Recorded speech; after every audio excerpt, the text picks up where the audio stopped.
And look, you can see the contact marks. Nature's puzzle right here. आजकल एक नया ही scam चल रहा है। गाड़ियां चोरी नहीं हो रही बल्कि गाड़ियों के साइलेंसर चोरी हो रहे हैं और उसके पीछे रीजन है साइलेंसर में लगा हुआ कैटालिटिक कन्वर्टर। जब कार के इंजन से एग्जॉस्ट हार्मफुल गैसेस निकलती है तो इनको एनवायरनमेंट में छोड़ने से पहले कैटालिटिक कन्वर्टर से पास करवाया जाता है और यह डिवाइस प्लेटिनम, रोडियम और पैलेडियम जैसी महंगी मेटल का बना होता है। और सबसे इंटरेस्टिंग बात, इस कैटालिटिक कन्वर्टर की प्राइस 1 से 1.5 लाख रुपए होती है। आपने देखा होगा गाड़ियों के साइलेंसर से पानी निकलता है, उसके पीछे रीजन यही कन्वर्टर होता है। इंजन से नाइट्रोजन ऑक्साइड और कार्बन मोनोऑक्साइड जैसी जहरीली गैसें निकलती है, उनको यह पानी और CO2 में बदल देता है। फ्यूल इंजन में जलने के बाद यहाँ पर बची हुई गैस का टेम्परेचर 800 डिग्री सेंटीग्रेड तक होता है और यह सबसे पहले कैट कन्वर्टर के पास में पहुंचती है क्योंकि यह हाई टेम्परेचर पर ही काम कर पाता है। एक और इंटरेस्टिंग बात, गाड़ियों के इंजन की आवाज लगभग सेम ही होती है लेकिन साइलेंसर वह डिवाइस होता है जो आवाज को ट्यूनिंग करता है, जो काफी इंटरेस्टिंग है। यहाँ पर क्लिक करके पूरा वीडियो एंजॉय करो।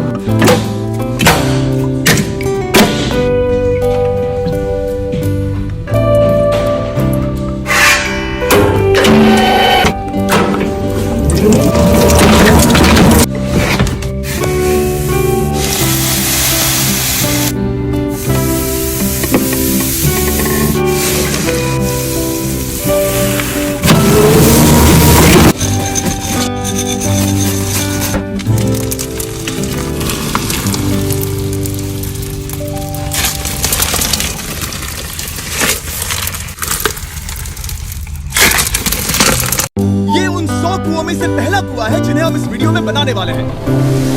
पानी पानी पानी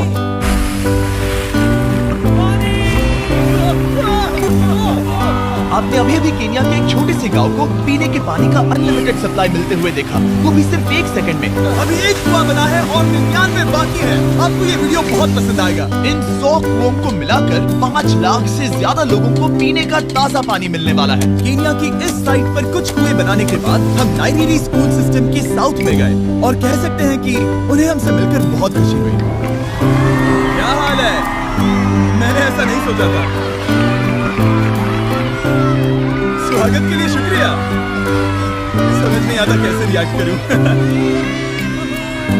बहुत बहुत शुक्रिया दोस्तों। हमारे आने पर इस गांव ने हमारा जोरों से स्वागत किया और नोलन इसमें थोड़ा खो गया। नोलन जैसा अजीब इंसान मैंने कभी नहीं देखा और ये मेरी गलती नहीं है। और फिर वहाँ का स्कूल देखने के बाद ये रहे हमारे मेहमान। क्या हाल है? दिन अच्छा बीत रहा है ना? सबसे मिलकर अच्छा लगा। एक टीचर ने मुझे दिखाया कि स्टूडेंट्स कहाँ से पानी पीते हैं, जो कि एक बहुत ही अनसेफ नदी से आ रहा था। तो आपके स्टूडेंट्स यहीं से पानी पीते हैं? हाँ। ये बुरी बात है। हाँ, स्टूडेंट्स हमेशा डायरिया जैसी बीमारी, टाइफाइड जैसी बीमारी की कंप्लेंट्स करते हैं क्योंकि वो ऐसा पानी पीते हैं। तो हाँ। हम कोशिश करते हैं पर देख रहे हो ना, अब क्या कहा जाए। पर क्या करें, जिंदगी तो जीनी ही है और पानी तो सबको चाहिए होता है। जाहिर है कि इनकी हालत सच में बहुत खराब है। असुरक्षित पानी पीने से इन बच्चों की जिंदगी बहुत कम होती जा रही है, पर कम से कम इस गांव की मदद करने की हम पूरी कोशिश करने वाले हैं। क्या पता ये मुझे फिट आएगा या नहीं। मेरा सिर बड़ा है। देखते हैं पानी मिलता है या नहीं। ओह, ओह। बारिश हो रही है, क्या नजारा है। पानी जमीन से बाहर आने के बाद उसे ऐसे बैरल्स में इकट्ठा किया गया और बैरल्स को वाटर टावर्स पर लगाने के बाद आसपास के गांव के लोगों के पास सिर्फ पीने के लिए साफ पानी ही नहीं था, पर एक प्रेशराइज्ड वाटर सोर्स भी था, जिसका मतलब है कि लॉन्ड्री के लिए सुरक्षित पानी भी मिलेगा। और खींचो। मुझे बताओ ये नोलन की मॉम से कितना हैवी है? नोलन की मॉम से दुगना। Oh God। मैं तुम्हें यहाँ से धकेल दूंगा। ठीक है, इसे अब यहाँ रख दो। हमने केन्या में और 20 कुएं बनाए और उसके बाद इसके जूते में भी कुआं डोंट वरी, मेरे दूसरे जूते में भी पानी है। मैं बताता हूँ कि हमने ये 29 कुएं कैसे बनाए। इस विशाल सी ड्रिल से जमीन में सैकड़ों फीट गहरा गड्ढा किया, वो भी पॉल्यूटेड सोर्सेज से होकर सीधे विशाल से पीने लायक पानी तक। उसके बाद हमने पाइप्स इंस्टॉल किए ताकि लोग पूरे अफ्रीका में इन हैंड पंप से पानी ले सके और नाइरीरी में भी। इसे टेस्ट करके देखते हैं। पानी जैसा है। मुझे इस 5 गैलन ड्रम को भरने के लिए 5 मिनट लगे। इससे एक दिन में कितना पानी मिल सकता है? 3600 गैलन एक दिन। ये ना केवल स्कूल के 400 बच्चों को कवर करेगा, बल्कि स्कूल के आसपास के गांव वाले भी इसका अच्छे से इस्तेमाल कर सकते हैं। पानी के लिए शुक्रिया। कोई बात नहीं, ये पंप नॉन स्टॉप 30 सालों तक चल सकता है। आपको लग रहा होगा कि इस तरह का बड़ा काम करने के लिए एक बड़े गवर्नमेंट की जरूरत पड़ेगी, पर ये सच नहीं है। ये प्रॉब्लम सुलझाना बिल्कुल मुमकिन है और ऐसी चीजें करने के लिए इंसानियत को आगे आना ही चाहिए। आपकी कामयाबी का राज क्या है? सच कहूँ तो ऐसा कुछ खोजो जो तुम्हें करना पसंद है, उसे लंबे समय तक करो और तुम्हें कामयाबी जरूर मिलेगी। मैं इससे बहुत करीब लाने वाला हूँ, देख रहे हो? मजेदार है ना? जरा ऊपर देखो, वो रिकॉर्ड कर रहा है। ठीक है, मैं इसे करीब लाने वाला हूँ। ठीक है, हाँ तुम खुद को देख सकते हो। हम इस गांव के लिए भी कुआं बना पाए, इस गांव के लिए भी और इन दूसरे 12 गांवों के लिए भी। और जब हम ये पंप्स लगा रहे थे, तब हमने यहाँ के एक स्कूल को नए कंप्यूटर से अपग्रेड भी कर दिया। बच्चों को ये कैसा लगा? उन्हें शुक्रिया, सच में उन्हें ये बहुत पसंद आया। खुशी है कि सब ठीक से हो गया। हमने क्लासरूम्स में नया फर्नीचर भी लगाया, उसके साथ कुछ शेल्फ्स नई बुक्स के साथ, और सभी स्टूडेंट्स को एक फुटबॉल भी दिया। Thank you mister beast, thank you. यहाँ तक कि सभी क्लासरूम्स में नए व्हाइट बोर्ड्स और प्रोजेक्टर्स भी लगाए। आप सबको ये प्रोजेक्टर पसंद आया? हम चौक का इस्तेमाल कर रहे थे जिससे बहुत डस्ट होता था, लेकिन आज सब कुछ साफ है। हमें इस बात की खुशी है। कोई बात नहीं, इतना तो कर ही सकते हैं। पर जब हम 45वें कुएं की साइट पर गए, तब एहसास हुआ कि वहाँ का हाल और भी बुरा है। जब भी उन्हें पानी की जरूरत पड़ती थी, तब उन्हें जंगल से 1 मील खतरनाक रास्ता तय करके जाना पड़ता था, जो एक विशाल सी पहाड़ी से जाता है। मैं जल्दी उठता हूँ, लगभग सुबह 4 बजे, ताकि मैं स्कूल के लिए पानी ला सकूँ। यहाँ से पानी निकालना सेफ नहीं है। ये जगह बहुत स्लिपरी है, जिससे किसी को चोट लग सकती है। हमने उनके कुएं पर काम करना शुरू किया, तब उन्होंने मुझे दिखाया कि वो पानी कहाँ से निकालते थे। आपको दिन में ऐसे कितने चक्कर लगाने पड़ते हैं? 2 बार। दिन में 2 बार? ओह वाह, तो एक आम स्टूडेंट ऐसा ही कुछ ले जाता है? ओह गॉड, अगर 200 स्टूडेंट्स ऐसा रोज करते हैं तो ये कितना मुश्किल होगा? बहुत मुश्किल हो सकता है। ओह गॉड, ये ढलान तो बहुत बड़ी है। अरे यार, ये ढलान तो रुकने का नाम ही नहीं ले रही। मैं सच में दंग रह गया कि ये चढ़ाई कितनी मुश्किल थी। ये सब इतना कुछ करते हैं ताकि वो यहाँ तक पहुँच सके, जहाँ इन्हें साफ पीने का पानी मिल सके। आमतौर पर आप पानी यहीं से लेते हो? हाँ। और पानी भरने के बाद ये जग्स लगभग 18 किलो तक हो जाते हैं, जो इन बच्चों के लिए पहाड़ियों से ले जाने के लिए बहुत मुश्किल है। लेडीज आराम से ये 2 उठा सकती। ओह, तो मैं अभी जरूर ले जा पाऊंगा। और एक बार हमने जग्स भर लिए, उसके बाद वक्त था वापस ऊपर जाने का। जल्दी करो, चलते हैं। इससे तो पसीना भी नहीं आ रहा है। मैं ले लूंगा।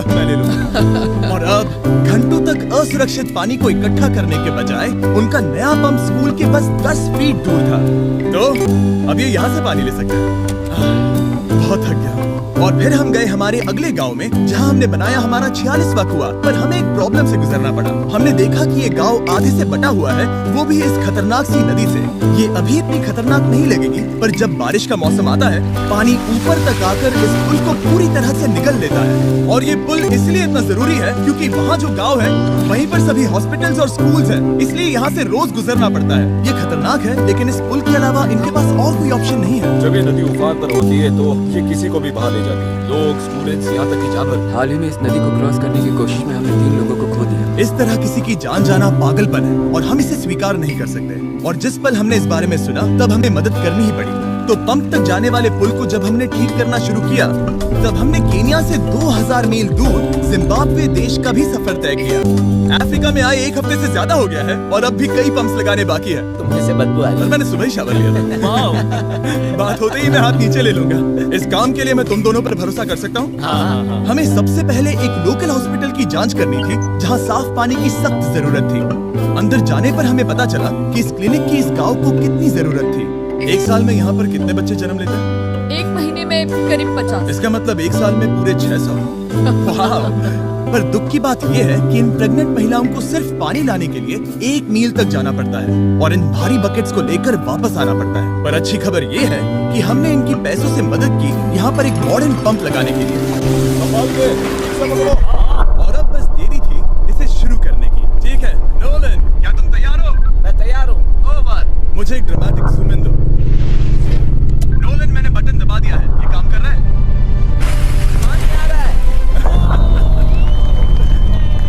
आप जाकर चेक करना चाहेंगे? हाँ, चलो चलते हैं।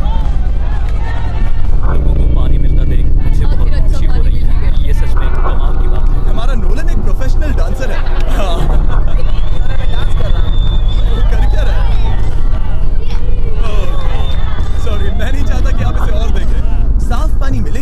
करने के अलावा इस गांव में बहुत से स्टूडेंट्स को ट्रांसपोर्टेशन की भी दिक्कत थी, तो हमने इन सबको नई साइकिल्स देने का फैसला किया।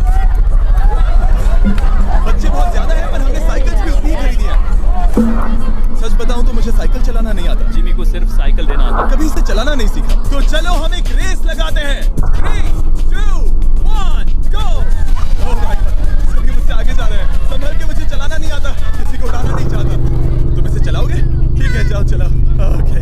और इन्हें साइकिल्स देने के बाद हमने तब तक पंप्स लगाए जब तक हम पहुंच गए कुआं नंबर 69 तक। ये कुआं सोलर पावर्ड है, जो गांव के किसानों के लिए खास बनाया गया है, ताकि इनकी फसलों और जानवरों को जरूरत से ज्यादा पानी मिल सके। चाहे गर्मी हो या फिर बिजली ना हो, इससे कोई फर्क नहीं पड़ेगा। और एक पैनल है 200 वॉट्स का, जो एक पंप से जुदा है। ये पंप हर घंटे 5000 लीटर पानी खींच सकता है। बेसिकली ये अनलिमिटेड पानी का सोर्स है इस पूरे गांव के लिए। ये बहुत बढ़िया है। और जिम्बाब्वे छोड़ने के बाद हम चाहते थे कि अफ्रीका की सभी कम्युनिटीज को पानी मिलता रहे, इसलिए हमने और कुछ पंप्स बनाए युगांडा में, सोमालिया में और कैमरून में। कैमरून में हमने क्या क्या किया ये देखने के लिए फिलैंथ्रोपी चैनल पर हम जल्द ही एक वीडियो अपलोड करने वाले हैं। इन गाँव में वक्त बिताने पर मुझे एहसास हुआ कि पंप्स लगाना कितना जरूरी होता है। कैसे ये खेती को पानी देते हैं, भूखे का पेट भरते हैं, कैसे ये हॉस्पिटल्स को साफ सुथरा रखते हैं, और सबसे जरूरी कैसे ये आने वाले पीढ़ी के बच्चों के लिए लंबी और हेल्दी जिंदगी जीने में मदद करते हैं, और इससे कम्युनिटीज का भविष्य भी सेफ हम होता है। बहुत समय से इंतजार कर रहे हैं साफ पानी के लिए। Water is life. और कुछ लोकल लोगों की मदद से हमने आखिरकार ये पुल पूरा कर ही लिया, जिसे ये कम्युनिटी अगले 100 सालों तक इस्तेमाल कर सकती है। कई जिंदगियां बचेगी, परिवार एक साथ आएंगे, परेशानियां चली जाएंगी। इस वीडियो में हमने जो 100 पंप्स लगाए हैं वो कई जिंदगियां बदल देंगी, पर ये काफी नहीं है। इसीलिए मैं चाहता हूं कि आप जाने से पहले 20philanthropy.org/wells पर जाएं और मुमकिन हो तो पैसे डोनेट करें। मैं सच कह रहा हूं, हमें इस वीडियो से एक पैसे का भी फायदा नहीं हो रहा है। इस वीडियो से जितने भी पैसे आएंगे वो 100% इन पंप्स को बनाने में खर्च होंगे, वो भी पूरी दुनिया में। पता है ये अजीब है कि एक यूट्यूबर को ये सब करना पड़ रहा है, पर किसी को तो करना ही होगा। अगर कोई नहीं करेगा तो हम ये करेंगे ही। आप देख सकते हैं इस काम से कई कम्युनिटीज की जिंदगियां बदल रही है। और फाइनली 100वां पंप। ओह माय गॉड, मुझे माफ करना।